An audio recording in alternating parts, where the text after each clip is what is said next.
Agrigento alla Teatro Pirandello domani sabato 23 novembre alle ore 21 e domenica alle ore 17:30 sarà in scena la celebre commedia di Neil Simon La strana coppia con Gianluca Guidi e Giampiero Ingrassia. Biglietti sul sito della Fondazione Teatro Pirandello o al botteghino del teatro.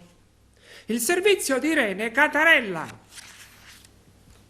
Al Teatro Pirandello è scena La strana coppia con due protagonisti d'eccellenza, due figli d'arte, bravi, bravissimi come i loro genitori, Gianluca Guidi, figlio di Johnny Dorelli e Lauretta Masiero, e Giampiero Ingrassia, figlio di Ciccio Ingrassia.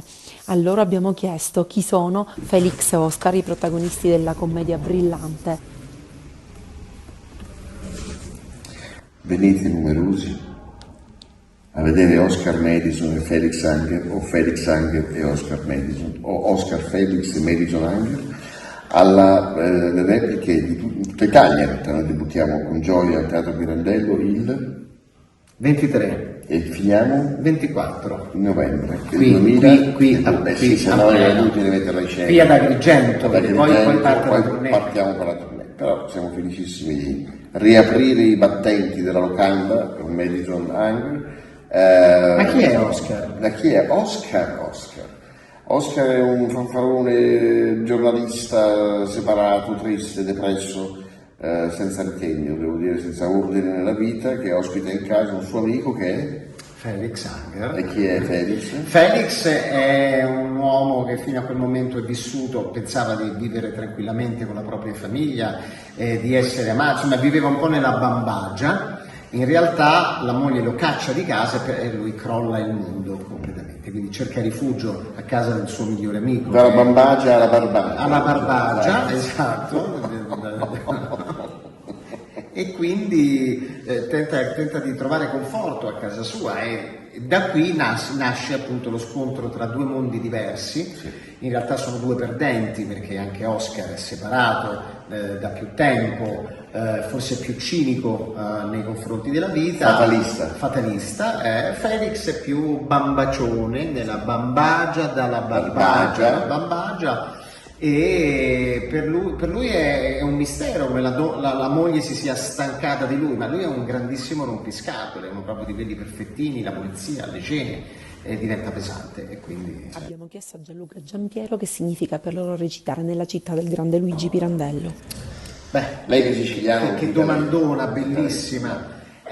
Qui siamo nella terra di Pirandello. Io Pirandello me lo ricordo prima al liceo, dove eravamo costretti a leggerlo, a studiarlo, poi me lo ricordo al laboratorio di proietti dove affrontammo tantissimi testi. Io mi ricordo ancora il Non si sa come, il famoso... Titolo azzeccato peraltro. Per me.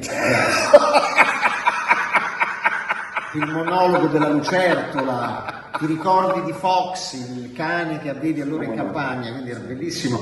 E poi, insomma, poi quando scopri che è un autore pazzesco, allora da solo ti vai a vedere gli spettacoli, ti compri i testi, leggi i libri, leggi la biografia. Per me è importantissimo perché poi siamo proprio nella patria di questo grandissimo autore. Sì. E noi abbiamo fatto in parte un Pirandello perché Edoardo Erba ci scrisse un testo molto bello che noi abbiamo fatto, che si chiamava Maurizio IV, ed era una sorta gioco di parole, un gioco di parole ovviamente, ed era un misto tra il gioco delle parti e l'Enrico IV, e una trama molto pirandelliana, sì. Ed è stato un grandissimo esercizio, successo tra l'altro, ma un grandissimo esercizio attoriale molto bello, e soltanto ispirandosi a un grande autore come il buon Luigi, se mi consentite la confidenza, si possono fare questo tipo di esperienze. Non l'ho mai, oltre questo io non ho mai recitato. Neanch'io. Però ne ho viste tantissimi ovviamente, ne ricordo uno in particolare con Alberto Lionello, che era proprio il gioco delle parti, capolavoro assoluto, recitato da lui in modo sublime. Ed è un grande onore riaprire i battenti del ristorante Ingrassia Guidi nel teatro a lui, nella sua città, nel teatro a lui intitolato. Dove è nato tutto. Dove tutto è nato, sì.